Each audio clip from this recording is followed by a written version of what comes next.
বার্তা এক নজর।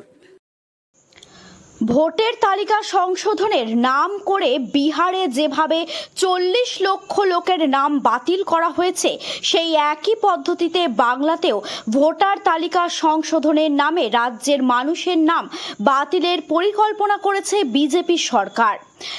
এটা কিছুতেই মানা হবে না। প্রয়োজনে আমরা আইনের দ্বারস্থ হব। রাজ্য জুড়ে আন্দোলন গড়ে তুলব। এই আন্দোলন বাংলার আন্দোলন হবে। রাজ্যে মানুষের এই আন্দোলনে সামিল হবে। একদিকে যেমন নাম্বার তুলে পরিকল্পনা, অন্যদিকে বাংলা বললেই তাদের ওপর অত্যাচার শুরু হচ্ছে। বাংলার মানুষকে বাংলা ভাষা ছেড়ে অন্য ভাষায় কথা বলবে। যে বাংলা থেকে এক সময় স্বাধীনতার আন্দোলন গর্জে উঠেছিল, যে বাংলা বাঘা যতন মাতঙ্গিনী হাজরা দেশের অন্য আন্দোলন করেছিল, সেখানে কিভাবে বাংলাকে বাদ দিয়ে অন্য ভাষাকে ব্যবহার করা সম্ভব? মনে রাখতে হবে, এই বাংলা থেকেই কিন্তু স্বাধীনতার আন্দোলন তৈরি হয়েছিল।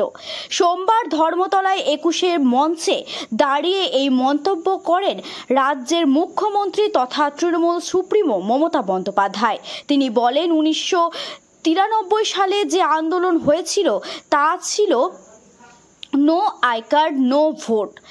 স্ত্রী আন্দোলনে সামিল হয়েছিল রাজ্যের মানুষ। গুলি চলেছিল, পুলিশ মৃত্যুবরণ করেছিল 13 জন যুবক। সেই সময় থেকে 30 বছর ধরে 21শে জুলাই শহীদ স্মরণে এই দিনটি পালন করে আসছে তৃণমূল কংগ্রেস।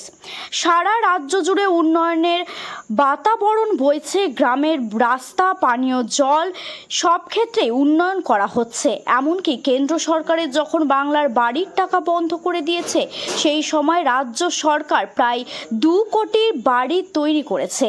ফলে গ্রামের উন্নয়ন সাধিত হয়েছে।